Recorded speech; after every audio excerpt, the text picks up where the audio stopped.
handa na isuspindir ang Sa Pilipinas. tao kang mag-issue sa war on drugs, palagis man subutang higit na paan. Tubig baha, noong binabot pa sa lampas na magiging. Siya na anas tinong kalayo ang apektado kang kasunod. Newsway. Sa headlines, kan mga barata, biyahe kan mga bus pabalik sa Metro Manila, daina naaabala sa Rolando Andaya Highway. Business One Stop Shop 2025 kang LGU Naga, nasa ikaduwang aldaw na. Lalaking nagpurbar maghabunin helmet, dinakop ka mga gwardya sa Sarong Mall sa Naga. Ika-128 anibersaryo kang 15 Martires ni Bicol, gigirumdumon sa aga. Diyos marhay na banggi. Ako po si Mark Mendoza. Asin ako si Antoinette Eduardo, kami ang sa indong tagapagatud Bareta.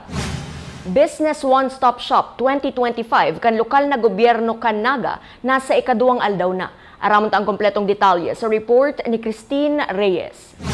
Nasa ikaduwang aldaw na ang 2025 Business One Stop Shop kan lokal na gobyerno kan Naga na pinagpunan kasuod bang aga. Mayo man subot naging problema sa enot na aldaw kang Business One Stop Shop kung saan presente man ang gabos na representante kan mga ahensya kan gobyerno na kaipuhan sa pagproseso kan business license kan mga negosyante. Susog kay City Administrator Lito Del Rosario, saro lang sa nahiling ng kulang kasuod bang hapon, iyang collectors kung kaya nagdagdag din tulo, asin igwa na ngunyang anom na collectors. Si first day of the boss, dakol man po sinaka-notice siya na naging maaliwala si lugar. Mapupusan nga yung crowded na as expected po na because of the first day na hiwasan ta po sa area. Then dagdagan ta po ng areas ng mas tultul na lugar si mga barangay na yun po ang pigkukuhanan kan mga sedula kan si mga ali po sa iba-ibang barangays na. So pag nahililing po din doon sa one setting siya, yaon siya gabos sa city treasurer, city planning, city engineer, city health, bureau of fire, at sa mga barangay. Si DTI po, nag-abot sa umang hapon, gusto man rin na magsabay, so yaon naman po sila dyan. Si queuing sa pagbayad, si after assessment, mabayad na po sila. Iyon lang po ito sa minyo na naabala. Kulang po si collector, tutulo lang po si collector. So ngunyan po ikaw kitang additional na garutulo, so we have 6 collectors kami. Pinaglalaaman man ang pagruso kan tawo sa ikatulong semana kan Enero kung kaya kaipuhan man tawan seguridad ang gamit kang mga barangay na iwinalat sa City Hall. Dagdag pa ni City Administrator Del Rosario, Enero 20 ang pinakahuring aldaw kang Business One Stop Shop. Digdi inaasahan na maruso si mga negosyanteng naghahalat kan huring aldaw sa pag-renew kan sa inang Business One Stop Shop. Third week, sa mga after the 15th day, sa ilimi po madagsa ng maragyan ang tao. Ang projection po is mga 400 payers a day ang maabot. Pero kita po bagang mga Bicolano, Pilipino mahilig sa mga last minute. So, dito project po dyan. May pigurulayan man po kami tungkol sa security. Tarayan po dyan, pigtiwala sa mga barangay, si mga laptop sila, sa mga computers, mga printers, so obligasyon po yung kansyudad. So we have to secure that. Sa pagpadagos kan Business One Stop Shop, hihilungan paninda kung ano pa ang saindang gigibuhon na pagbabago para mas mapakarhay ang transaksyon kang publiko asin para sa mas marikas na proseso. Para sa One Media TV 48 Naga, Cristina Alcanza Reyes, Newsbreak. Mientras tanto, may penalty ang si isay man na malampa sa pinagtalaan na schedule kan Business One Stop Shop sa Enero 20. Susugki City Administrator Lito Del Rosario. Kung habo na magbayad din penalty sa pag-renew kan sa indang business license, ngunyan pa lang magpasiring na sa Business One Stop Shop. 20 po, January 20. And after that po, iguan na mga penalty. So, takali pong ma-avoid naman itong whatever na surcharges or increase naman sa mga ordinary payments, magbayad na lang po sila. Padago sa mga bareta, Income kan Market Enterprise and Promotion Office para sa taong 2024 mas hababa kumpara sa taong 2023. Aramon naman ang kumpletong detalye sa report ni Cristina Valenzuela. 57 million ang naging target kan Market Enterprise and Promotions Office kan taong 2024. Mas hababa ini kumpara sa 65 million pesos na gross revenue kan MEPO kan taong 2023. Ini buminaba nin halos nasa 9 million pesos huli kan epekto na darakan bagyong Christine. Susod kay Mr. Tali Pabinas, Market Supervisor kan MEPO, dakula si naging epekto kan bagyong Christine sa mga paratinda urog na si mga yaon sa ground floor kan Naga City People's Mall. Bilang tabang kan lokal na gobyerno kan Naga, daimo na pinabayad kan sa indang arkila ang mga rayaon sa ground floor, second floor, asin maging si mga nasa third floor. Saro ini sa nagpababa kan income kan MEPO kan nakalihis na taong 2024. Nagkaigwan ng retrieve ang MEPO para sa mga naapektaran kan nakalihis na bagyo na naging epekto kan pagbaba kan income kang taong 2024. Sa ngunyan, gabos na mga paratindang naapektaran kan nakaaging bagyong Christine sa ground floor kan Naga City People's Mall nakabalik na sa kanya-kanyang pwesto. Nahihiling niyo po kami po kay may target na 57 million, 55 million for the year. Pero by end of November, nasa 55 na kami. Naapektuhan kami kan si pagbagyo, si bagyong nagka-Christine. May naapektuhan na in a sense ni nagkaigutan reprieve para sa mga nakapwesto sa baba ng 2 months. Ito dakula po itong bagay, mga 6 million po ito, 5 to 6 million. Pero pigiiling mi, si target mi, makukuha mi graray. Pero ang daimi lang makukuha si compared to last year. Kaso last year nag-abot kami 65 million. Sa ngunyan po, anong nangyari ngunyan, ito sa finances mi. Sa paghiling mi, 100% na po operational ang intirong sa ground floor. Magpunpo naman sa mi parting Sabang, sa parting Igualdad. Nakabalik na in a sense, nakapisto, nagburukas na po. Pero ang garuan, ang marayray man ng bareta dyan, tanangyari po si Calamidad bago mag-Christmas. Halos po, ining panahon pong season na ining panahon talagang nakabawi sinta. Kaya sa hiling po nakabawi sa tuwing mga negosyante sa baba. Ngunya na taong 2025, mas magiging mahigos man subuot ang Market Enterprise and Promotions Office sa tamang pagsingil sa arkilakan mga stallholders, pagsingil sa plasada nakabali sa income kanasabing opisina. Ang samuya lang as an economic enterprise, sila magmi talaga makatabang kami sa finances kan syudad. Si pagsingil, tamang pagsingil, si tamang nakatabang dakula pa sa mga vendors, pero kan arkila, igo pa kami plasada. Yan po ang dakulang income na na-generate mi. Ang Naga City People's Mall ang saro sa Market Enterprise kan lokal na gobyerno kan Naga. Para sa One Media TV 48 Naga, Cristina Valenzuela, Newsbreak. Mientras tanto, kinumpirmar ni Mr. Tali Pabines na may sadiring clearance ang Market Enterprise and Promotion Office na kaipuhan kumplituhon kan mga stallholders bago sinda magpasiring sa City Hall para sa business permit. Antes na makakuaning clearance, hali sa MEPO, kaipuhan mag-agi muna sa inspection, verification as in approval. Ang barangay business permit ang pwede man kuanon sa barangay kang Sabang as in Igualdad. Ang nangyayari po ngunyan sa Muya, ang pigigibom mi an clearance, taan sa to pong mga negosyante ngunyan, panahon kan pag-renew kan mga licenses. Nasa laog po kan Naga City People's Mall, dapat may sadiring clearance bago magdaman sa City Hall. Igo po kaming paagi dyan na may proseso na sinusunod. Tapigit-check po kaya si ito man may mga pwestong, kundi ka man may mga moroso, yan ang panahon po kami makasingil. May mga violations, dyan po sindan nakukuha na si mga penalties. Ang proseso po ngayon, bago sa Muya na ang clearance, ang Naga City People's Mall kanaba sa duwang barangay, Sabang, Sakod, Igualdad. Ang parte po sa may Riverside, Sabang po ito, nakuha ning barangay business permit sa Sabang, ining sa parte po ng Igdiyo, nakuha sa barangay Igualdad. Required po sinda kan magkuha kan sa sedula sa barangay business permit.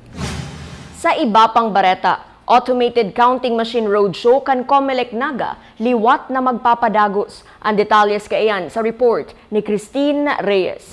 Mga barangay kan Concepcion Pequeña, San Felipe, Lerma, Sabang, Del Rosario asin Liboton ang enot na anom na barangay kang syudad kan Naga na binisita kan Commission on Elections Naga para sa indang automated counting machine roadshow kan nakaaging taon na obhetong ipahiling sa mga botante asin opisyal kang barangay ang bagong machine na gagamiton sa paabot na local and national midterm election Susog kay Election Officer Attorney Mike Huya, ipapadagos asin tatapusan naman din na ngunya na bulan kang Enero ang gabos na barangay na dai pa nabibisita kang sa edang opisina. Ano man nakitang bisitang barangay, Pequeña, San Felipe, Lerma, Libutan, Del Rosario, Sabang.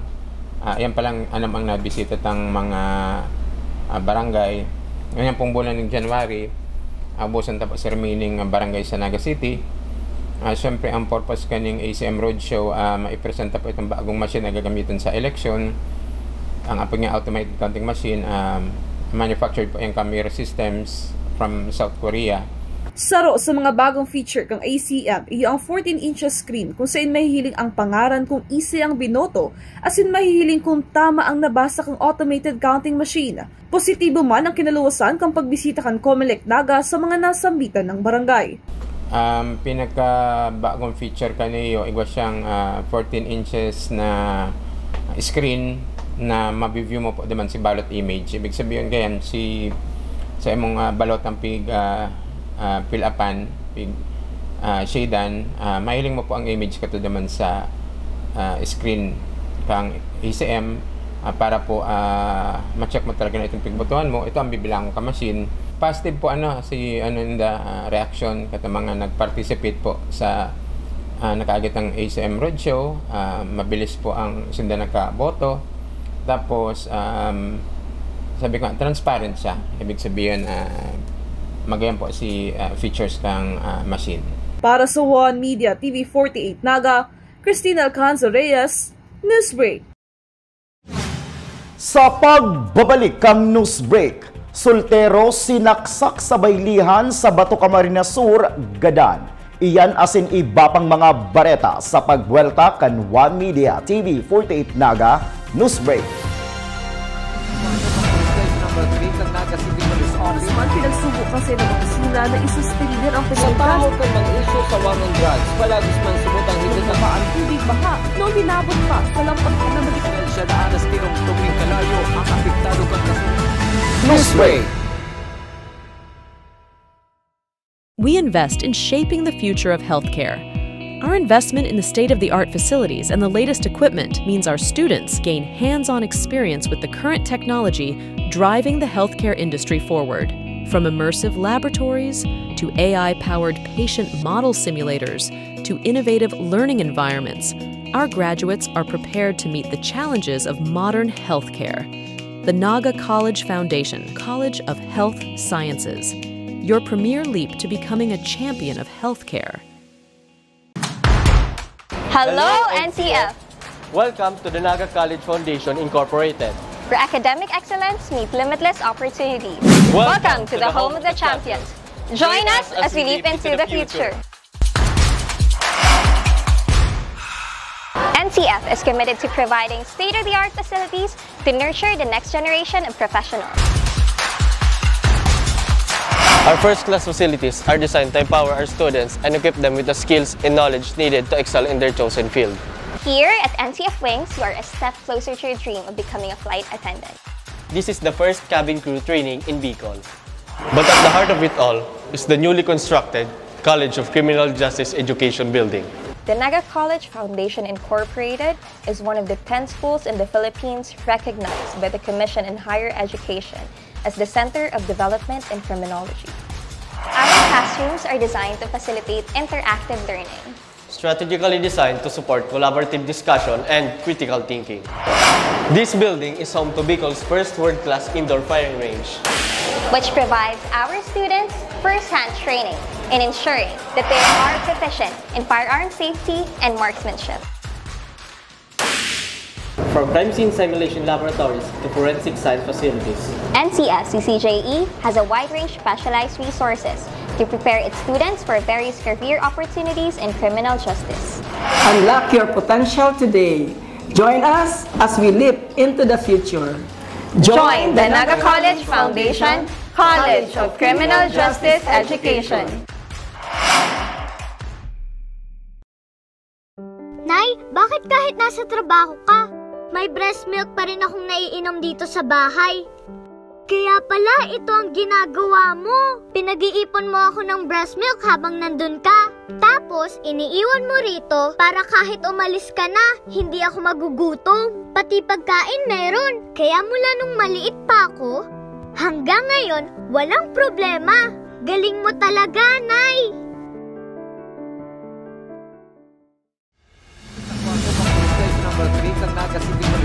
Man pinagsubo kasi ng opisina na isuspender ang Sa taho ka ng issue sa war on drugs, palagis man subutang higit na ang tubig baha noong binabot pa sa lampag na magiging Siya daanas tinong kalayo ang apektado kang Newsway. Sa pagpapadagos kan mga bareta, para masiguro ang salbadong pagbiyahe kan mga nagbakasyon sa Kabikolan durante kan Pasko asin bagong taon, nagdagdag nin personahe ang Land Transportation Office Bicol sa paagi kan pagdeploy kan Regional Law Enforcement Team Camarines Sur, Albay, Sorsogon, asin ang pagdeploy kan mga personahe hali sa mga district office kaini sa Iriga, Irusin, Sorsogon, Ragay, Camarines Sur, Ligaw sa Albay asin LTO Partido. Iniparte kan programa kan DOTR-LTO Oplan Biyaheng Ayos 2024.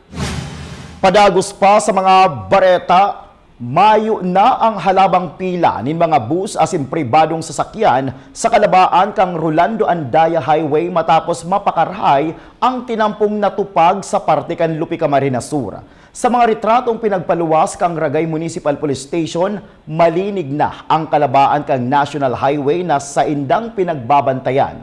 Kung igwaman pagkaabala sa tinampo inihuli kan reblocking project na pinagtatrabaho sa ibang parte kang tinampo sa nasabing banwaan.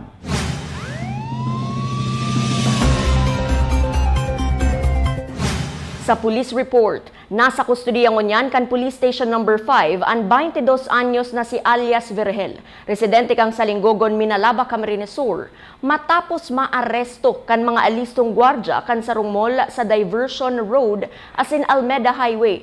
Napuwersahan kinuaan helmet sa motorsiklo kan biktimang si alias Paulo, sarong mekaniko na taga-Baybay, Calabanga, Camarines Sur. Susog ki Police Staff Sergeant Robert Aguilion, Deputy Spokesperson kan Naga City Police Office, na mayong ibang record na kaso ang suspect sa Naga City Police Office. Ang helmet na pinagpurbaran na kuanon kan suspect ang nagkakantidad 4,500 pesos. Igwa kita ning insidente ning panghabo ning helmet igdi sa parking lot kan Sarong Mall sa Naga City. Kung saan ining sarong lalaki nag-attempt na habunon ining helmet na nagkakantidad nasa 4,000 4,500 yata. And sa kagayon ng kaini dahil na hiling iniyo kang mga duty na gwardiya asin napugulan ang paghahabon kaniyong sarong lalaki na bisonta na lang si Virgel. And upon verification naman, may siyang ibang record, lalo na bako man siyang taga-Naga. Pero sa system kang PNP, may po siyang previous na record. Ang kagayon ng kaini, nabawi si helmet asin nadakop si suspect. Sa iba pang police report, gadan ang 22 anyos na si Sandy Tagle kan Zone 6 Barangay Cristo Rey, Bato, Camarines Sur. Matapos saksakon ini sa likod kan suspect na si Lawrence Gapunay kan kaparehong barangay.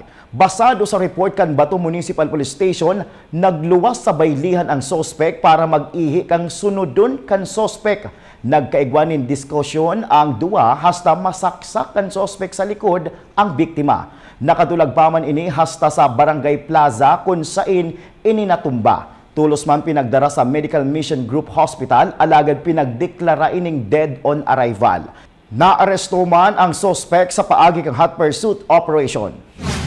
Sa iba pang bareta, parehong mapreparar ang Public Safety Office as Naga City Police Office sa ilalatag na seguridad sa kapistahan kan itom na Nazareno sa masunod na semana. Susog ki Police Staff Sergeant Robert Aguilion, Deputy Spokesperson kan Naga City Police Office, ang pagmanihar kan traffic ang kabali sa indang tatawan atensyon.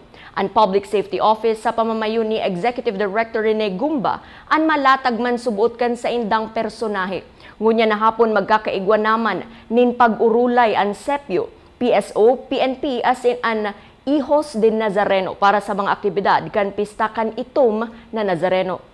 Nagkakaigwa man po kita ng prosesyon and igwa din po kita dyan deployment para masiguro na ang ma-attender, dahil po, kumbaga, dahil sinda ma-disgrasya, dahil magkaigwaning kaguluhan. Asin ang saro pa po dyan, para ining traffic situation, igdi sa naga, mamanage ta. Siyempre, pag may prosesyon, may close roads, igwaning mata-traffic, so magkakaigwa po kita siguro ning rerouting para sa to yung mga motoristang kababayan, dahil naman ma-stuck na haloy sa traffic. Manunungod sa pista kang Nazareno. Dakula na kaya bagay na yung okasyon, and kadalasan sinasarahan tayong porsyon kang Tabuko. As in, pag nagigibos inda kantong prosesyon, talagang dakulang parte kang syudad ang inaagihan kang prosesyon, dakul ang mga devotos na nag-aating dir. So, importanteng maprepararan taman po, maantisiparan tayo. Sa iba pang bareta, alas 7 nin pagkaaga sa agang Sabado, gigibuhon ang programa sa Plaza 15 Martires sa siyudad ning Naga para girumdumon ang ika-128 anibersaryo kan pagkagadaan kang 15 Bicolanong martir sa panahon kan Kastila. Magkakaigwa ng wreath laying ceremony sa monumento kaini sa Plaza 15 Martires na aatenderan kan mga lokal na opisyal kan Naga. Asin yan ang mga bidang baretang nakalap kan mas pinakusog na puwersa kan One Media TV 48 Naga News and Bicol Affairs. Day malingaw na i-follow ang samoyang official Facebook fanpage One Media TV 48 Naga. Ako po si Mark Mendoza. Padagos kaming mahatod-nin mga baretang garantisadong nangingenot asin napapanahon. I-hit ang subscribe button sa samuyang official YouTube channel One Media TV 48 Naga, tanganing updated kita sa mga bareta asin istoryang bida. An Bicolano. Ako si Antoinette Eduardo, asin ini, an One Media TV 48 Naga News Break. Number 3 ng Naga City Police Office. Man pinagsubo kasi ng opisina na isuspender ang Sa penalidad. tao ka mga issue sa war on drugs, palagis man subot ang higit na Ang tubig baha, noong binabot pa sa lampag ka na magiging. Siya na alas tinong kalayo ang apektado kang kasunod. News Break. Flight attendants, prepare for takeoff, please.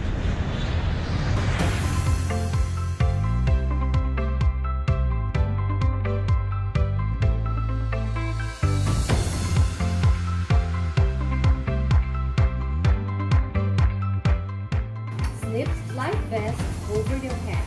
Take the tape around your waist.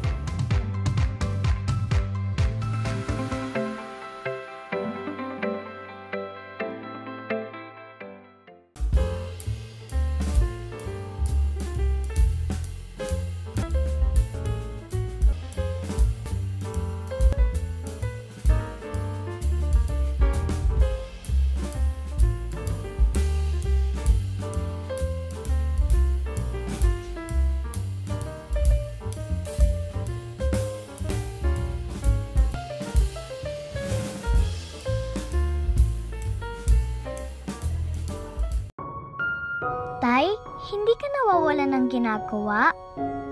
Naglilinis ng bahay, naghahanda ng agahan, at kung ano-ano pa. Pag nagbe-breastfeed ako kay nanay, ginagawa mo lahat para tulungan kami. Nakikita ko nga si nanay na laging nakangiti at masaya. Idol kita, tatay!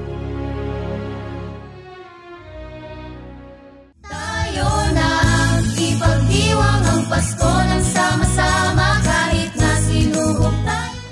Sa pagdiriwang natin ng Kapaskuhan ngayong taon, isa puso natin ang diwa ng pagkakaisa, ang pagkilos ng magkakasama bilang isang komunidad at isang institusyon. Ang Pasko ay panahon ng pagtutulungan kung saan wala dapat maiiwan at ang bawat isa ay bahagi ng pagbangon at tagumpay. May this season inspire each and every Tiger to reach out to those in need, extend our blessings, and build a stronger NCF community and beyond. Together, let us move forward with a commitment that no one will be left behind.